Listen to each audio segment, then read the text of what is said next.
Monday's first video for you is first news story is about Russia West and Russia Africa relations. Russian embassy in Kenya a few hours ago shared a post, and the embassy says that this post shows the priorities of Russian government when it comes to Russian foreign policy. Second news story is from Somaliland, where another journalist has been arrested. He was arrested when he was at Hargeisa airport of Somaliland. Thirdly, a Prosperity Party shared a post which it deleted later. The post was about fighting between Tigray and Eritrean forces. What was this post saying? Why did PP delete it? Fourthly, two news stories from Eritrea. While Eritrean Information Minister, Eritrean media is talking about the victory of Natnael Tesfatsion, who is a cyclist. No one is speaking about an earthquake which was reported in Eritrea yesterday, though not a very deadly one. It was of moderate magnitude. Lastly, we have a news story about ongoing protests, rallies in support of Fano. We have seen rallies in Washington, in Tel Aviv, Israel, in Germany. Now we have a video clip for you from Toronto, where a few hours ago a rally was taken out in support of Fano, in support of imprisoned Ethiopian journalists. Firstly, we know that since the start of Russia-Ukraine conflict, some Western leaders, they've been trying to resolve this issue. They have visited Russia as well. Emmanuel Macron was the first European leader who visited Russia, I remember.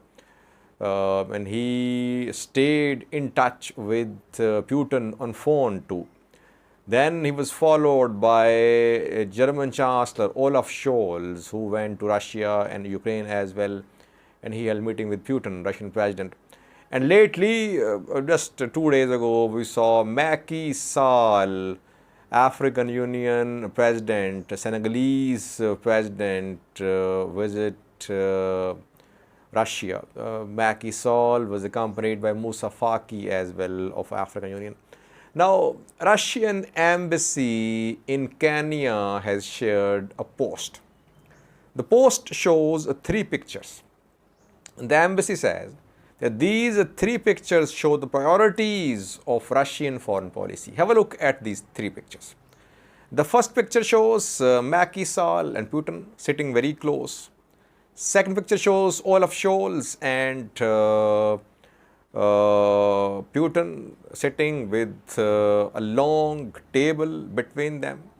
And third one shows Emmanuel Macron, French president, and Putin, Russian president, and you can see a longer table between them.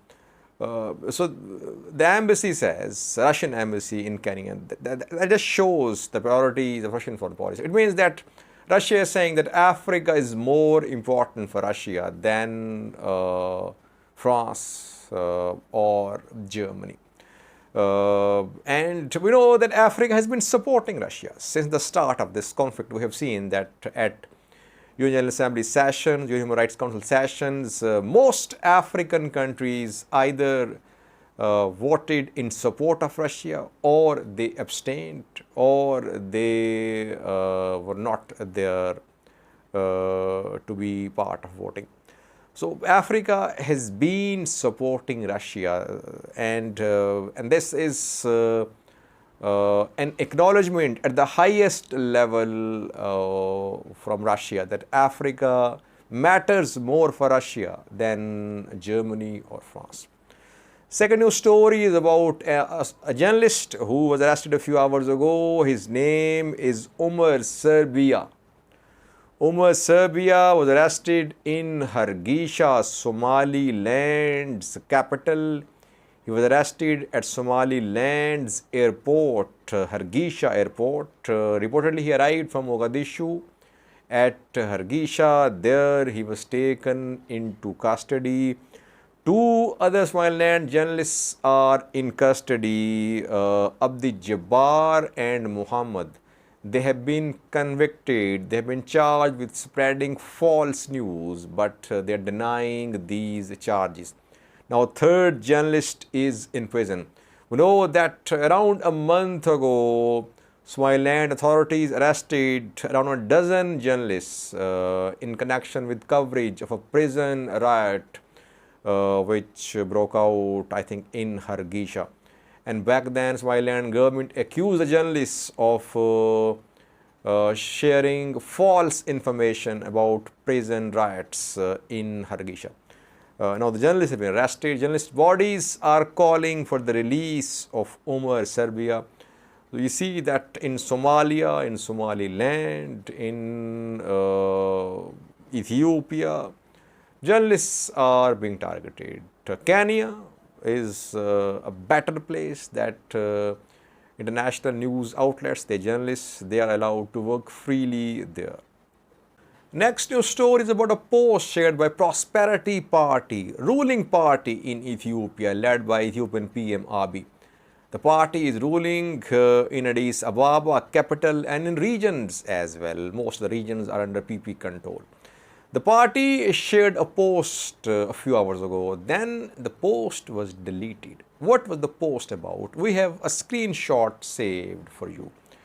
You can see the screenshot of the post deleted by the party. What is this post about? The post says, rolling on the ground, part 2 is about to start. TPLF has provoked Eritrea. You can see it written. Rolling on the ground.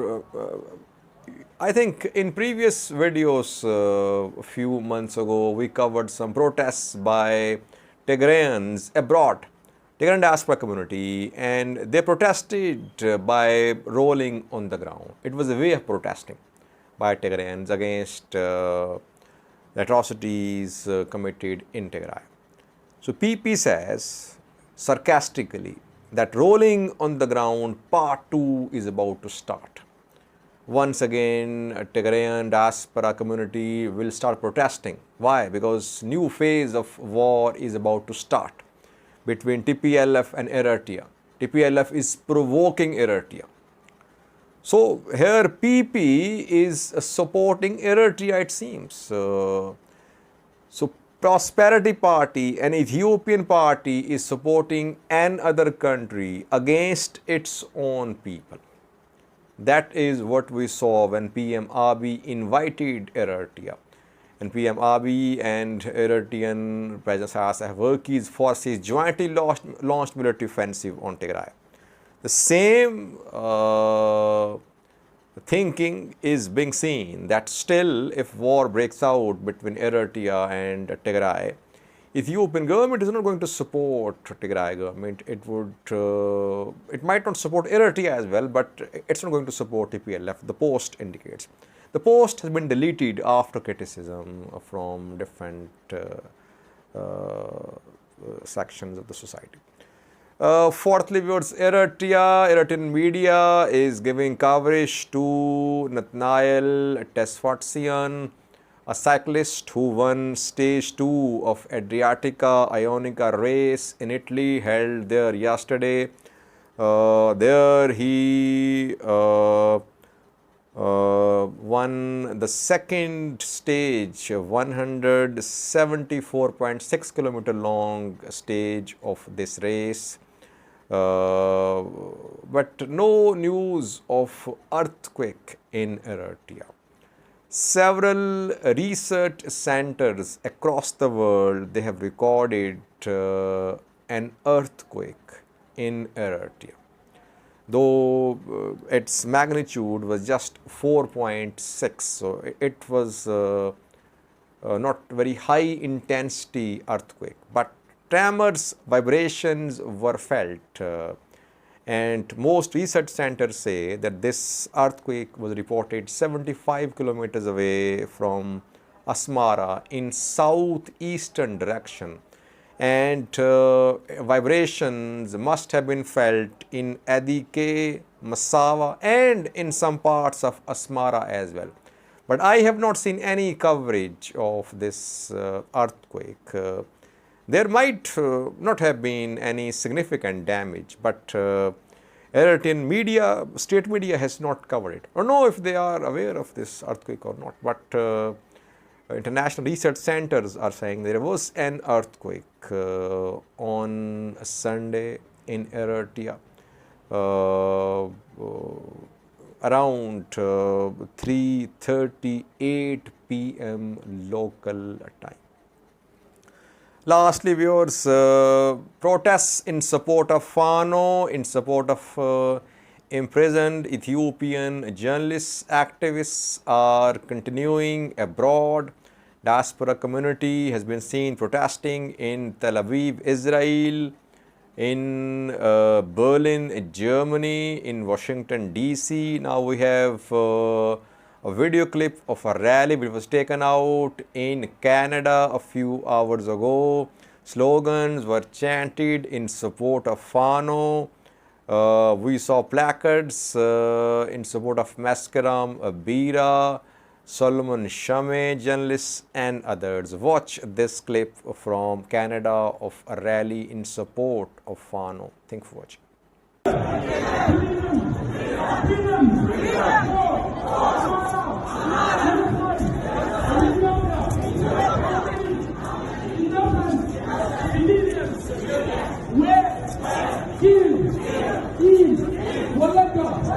In my backyard, in Shawa, in Ethiopia, in Mataka, from 2018 up to now, stop financing Abiy's government in Ethiopia, financing Abiy's government is